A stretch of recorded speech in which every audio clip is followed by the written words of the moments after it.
Tired of losing money because you're not accurately tracking your billable hours?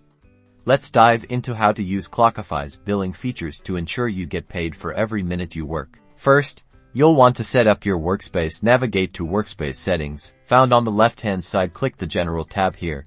You can set your currency. This is crucial for accurate invoice generation later on. Now, let's establish your hourly rates. Go to the Rates tab. You can set a default hourly rate that applies to all projects and users, or create custom rates for specific team members or projects. To add a custom rate, click the Add Rate button. Next, make sure you're marking your time entries as billable when logging your time. There's a billable toggle. Ensure it's switched on for any time you want to invoice your clients. For this is super important. You can also mark existing time entries as billable by editing them.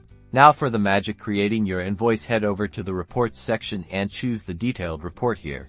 Customize your report to filter by client, project, date range, and, most importantly, billable time. Once you've refined your report to show only the billable hours you want to invoice, look for the Generate Invoice button at the top right corner and click on it. Clockify will automatically generate a professional-looking invoice, complete with your company logo, client details, a breakdown of billable hours, and the total amount due. Review the invoice to make sure everything looks accurate. Finally, download the invoice as a PDF or send it directly to your client through Clockify's integration. You can customize the invoice template further in the settings, and that's it. You've now mastered the basics of billing with Clockify. Start tracking your billable time and generating invoices with confidence. Happy billing!